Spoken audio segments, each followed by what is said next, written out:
And welcome to this ESS IB revision video with Mr. Phillips, and today we are going to be looking at use of 4.3 aquatic food productions, and we're going to be looking at the productivity, particularly the oceans to start off with, but generally looking at fish production for human. So you need to understand that if you have in an ecosystem a high biodiversity, that means that there's a high stability and a high resilience. So if you've got 100 species and one of them goes extinct, there is still 99% of the species there. However, if you've only got 10 species and one of those goes extinct, you've lost 10% of the species. So with a higher biodiversity, this leads to a higher stability, and this leads to a higher resilience as a result. So some areas in the sea, because we're talking about marines, are more productive than others, and this picture pretty much shows you the key areas you need to know. So 50% of productivity in the sea is done above the continental shelf. Deep areas have a lower productivity because the deep areas there'll be no light, and therefore these areas only rely on something called chemoautotrophs, which use chemical energy from deep sea vents to produce productivity, produce biomass. So you have very low productivity at the bottom. So this links directly to something called the continental shelf, and the continental shelf is an extension of the continent underneath the sea, creating a layer of shallow water. And this productivity, this 50% of productivity in the oceans, occurs in only 15% of the area of the oceans. So the continental shelves equal effectively 15% of the oceans. And why they are so rich in life is because of the ocean currents. So remember we talked about it before in a previous video that the ocean currents have upwellings. So nutrients will be pushed up towards the continental shelf as they hit the continental slope and pushes nutrients up, making it very rich. Also, the light from the sun can reach the continental shelf, and as a result, the plants can do photosynthesis, the algae can do photosynthesis, and that means that you get a high level of productivity. Now, obviously, as a result of this, countries want to exploit that because there's lots of fish there, if there's lots of animal life there, they want to harvest that. And effectively, the rule is that the country that is next to that continental shelf owns that bit of. So here you can see the continental shelf around Great Britain, and the continental shelf and how it's linked to the fishes. So the continental shelf is up to 80 kilometers wide around countries. It belongs to the country which it extends from. 200 miles out to sea, it becomes international water, and that obviously impacts ownership, impacts therefore exploitation rights, but also away from the land where there's no one particularly owns it and it's international water, it can cause problems because if there's a pollution problem, it then should be a joint venture to clean that up. So I said before, continental shelf is the most productive area, and the reason it's the most productive area is because there's more light, therefore there's more photosynthesis, and therefore plants have a higher level of productivity. Is vital for production of food, but we keep saying about increasing photosynthesis rates. Well, let's have a look at the producers that are actually in the aquatic food systems. So in the aquatic food systems there is phytoplankton, which is made up of something called diatoms and marine algae, which do photosynthesis to increase increase productivity to start the food chain. Macrophages, which are aquatic plants that are visible without microscopes, but again do photosynthesis, and cyanobacteria, which is blue-green algae. All of these organisms do photosynthesis, producing biomass that then is eaten by the other organisms, passing the energy to the primary consumers in the next trophic level. And this is obviously impacting things like fishing, etc. But fishing is a particular area of concern because of its lack of sustainability. So fisheries include fish that are harvested in any sort of way. So it doesn't just mean fisheries in artificial environments. It can be wild fish, it can be aquaculture, and it can be fish farming. And basically, fishing in terms of what's done around the world, 90% of it is in marine habitats, 10% of fisheries are in fresh water. 500 million people around the world make a living linked to the fishery industry. So it's a huge, huge industry, and it's really important in terms of diet as well, because 3 billion people gain 20% of their protein from fish, and the rest of the world get about 15%.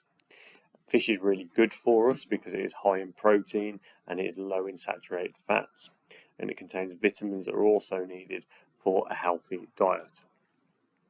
However, the problem is 70% of fisheries are at their limit, they're in decline, or they are have too low a numbers to actually recover even if we stopped fishing as a result.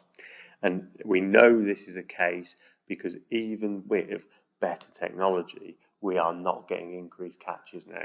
So you can see here the fisheries, i.e. when you go and fish, capture fish, the numbers went up as technology went up in the 70s and 80s, but then as we got to sort of the turn of the century, the levels have leveled off.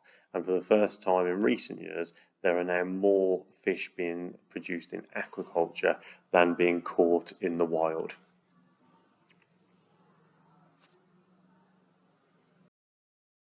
So, looking at this then, what can we do?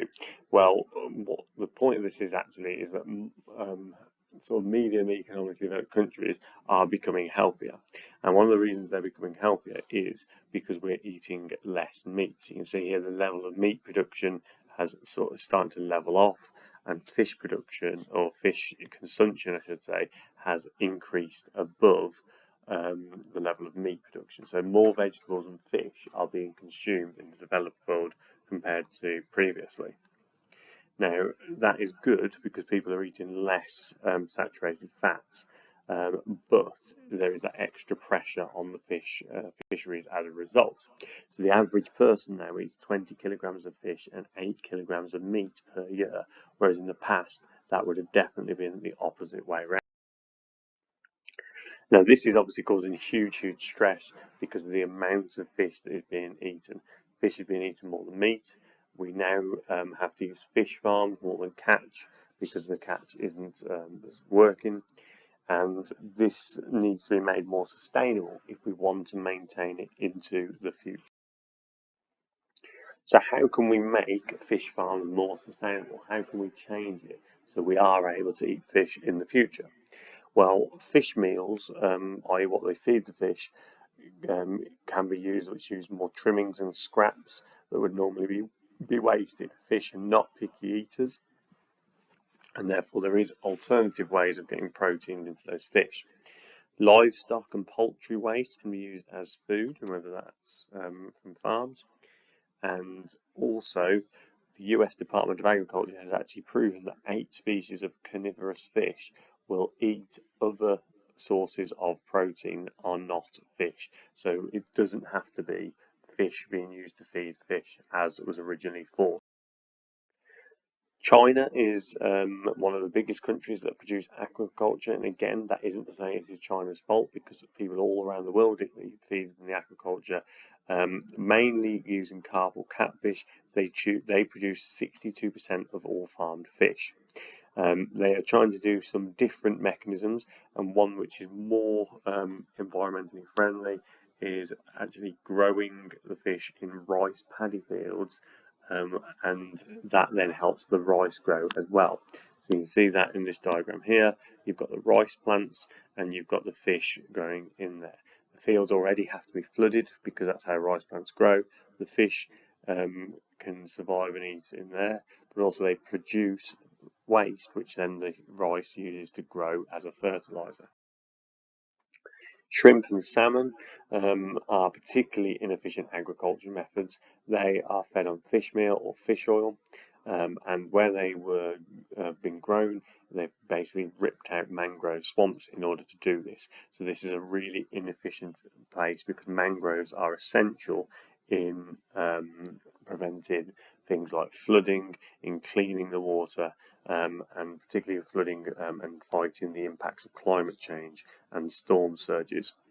So this is causing habitat loss, it's causing pollutants into the water from where they're growing, feeding them, using antibiotics and medicines to the fish to increase growth.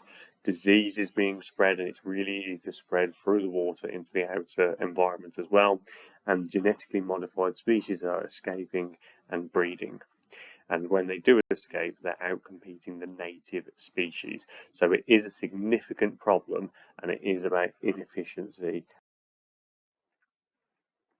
Wild fishing is also extremely unsustainable. 75% of fish stocks, wild fish stocks worldwide, are now at limits or being overexploited. And the reason this is happening is because effectively we are too good at fishing. And you can see it's definitely happening because the levelling off again effect is happening because we're so good at fishing we can't get any better and there's no extra fish to catch. So why are we so good? Because now we use GPS to locate the fish. We've got larger fishing fleets with better freezing, and that's important because that means instead of going back to land say once a week, they can now spend 2 or 3 weeks, freeze the fish immediately, and then go back to the land with bigger catches, so we can spend longer at sea. We've got indiscriminate fishing methods, so we throw nets overboard which catch everything, and that means things we don't need to want to catch as well, called bycatch. We're clear cutting seabeds, so some trawlers just drag nets across the bottom of the seabed, destroying the habitat as well as catching the fish, and that can be a big issue. And you can see more and more there is conflict developing in countries because there is depleted raw resources that countries are competing more sustainable in the wild. Well, the idea is basically we need to reduce the catch to make future populations sustainable and reduce the bycatch.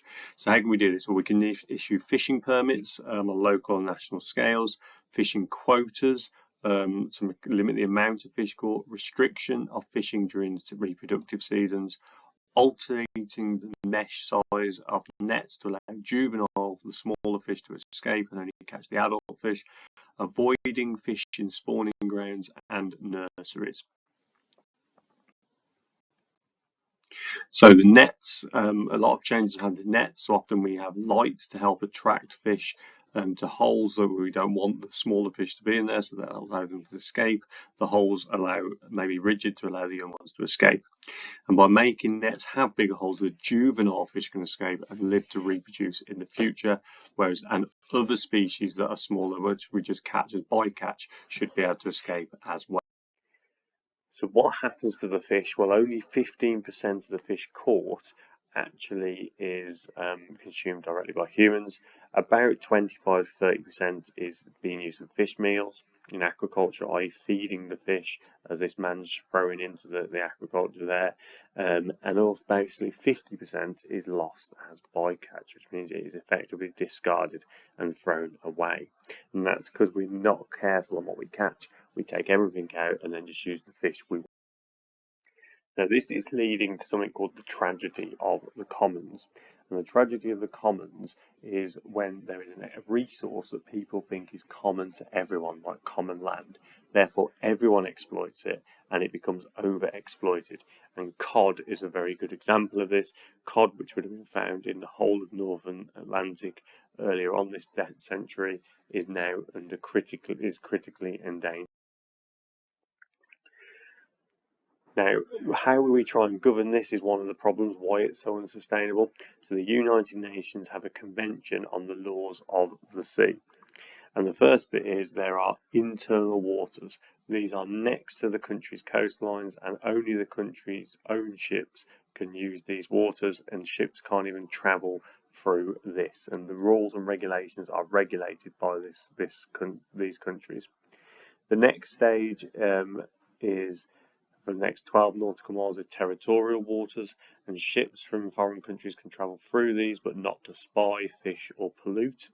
And if it's an island, it's around, if there's an island chain, it's around the whole archipelago as a result. The next 12 nautical miles are are a contiguous zone, and this means that the state can control and stop illegal immigration or activities there, but fishing is allowed. And then you have an exclusive economic zone where the state has the right to exploit all the natural resources, but nations from foreign countries can go through, and high seas. So then the last part is, well, what can we do something called maximum sustainable yield? So this is the idea that you can increase in natural character that can be exploited without depleting the original stock.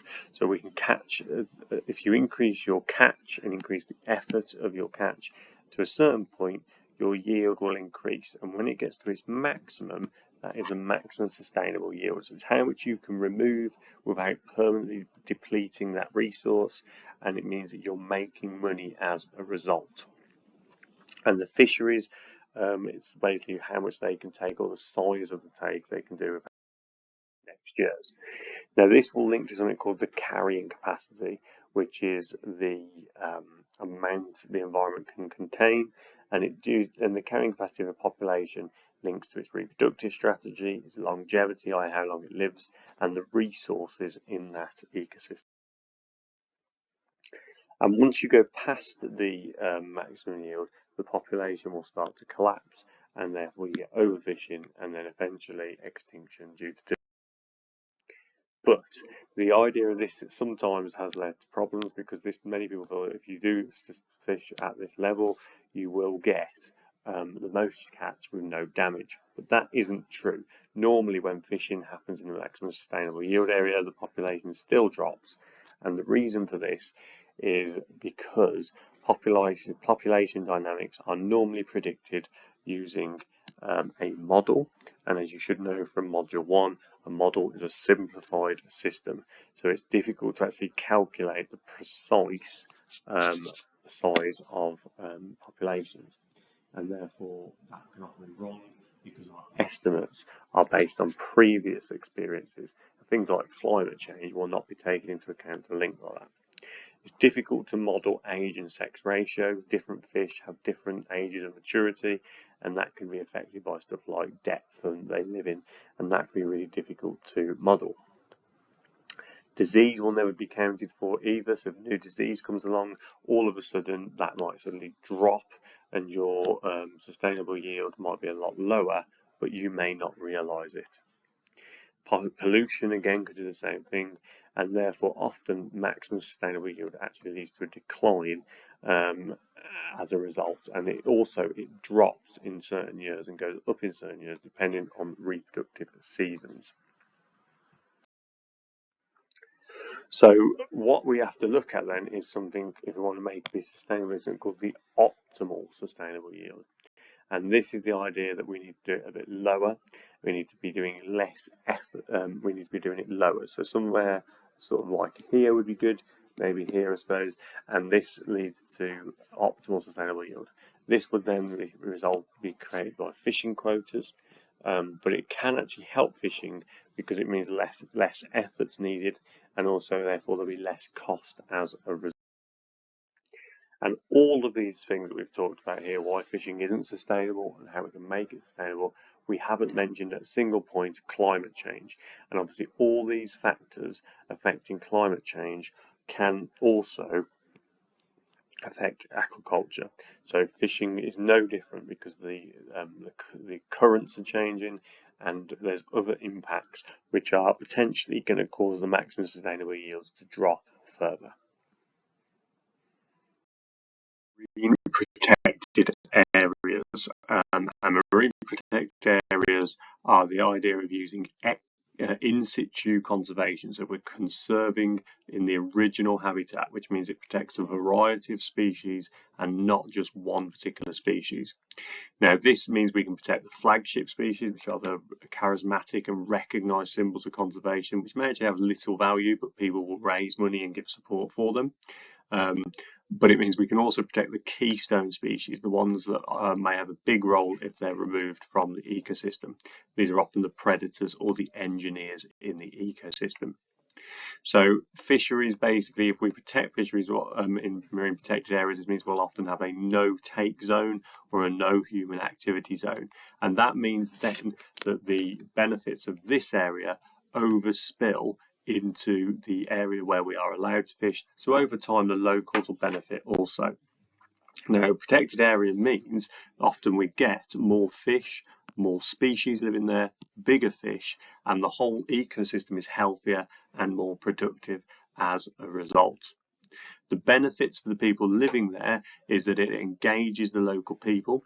It can use it to raise local awareness, encourage a change of behaviour, and let the locals take ownership of this. It can be more flexible, responding to specific local threats and local conditions. The locals are more knowledgeable about the area, and it can be less bureaucratic, allowing the locals to manage it. With locals involved, it's often easier to enforce and more effective. Other benefits are that the marine protected areas are supported by legislation, enforcement powers. They can provide different areas, so you can have nursery grounds, sanctuary for subspecies. They stop reduction of fish stocks, etc. It allows recovery of threatened species and a range of biodiversity needed in the ecosystem. They can increase the population. That could be a food source. It could increase populations such as for diving, scuba diving, etc. It can allow movement and migration of biodiversity into surrounding areas, and the regional biodiversity and ecotourism can increase as a result.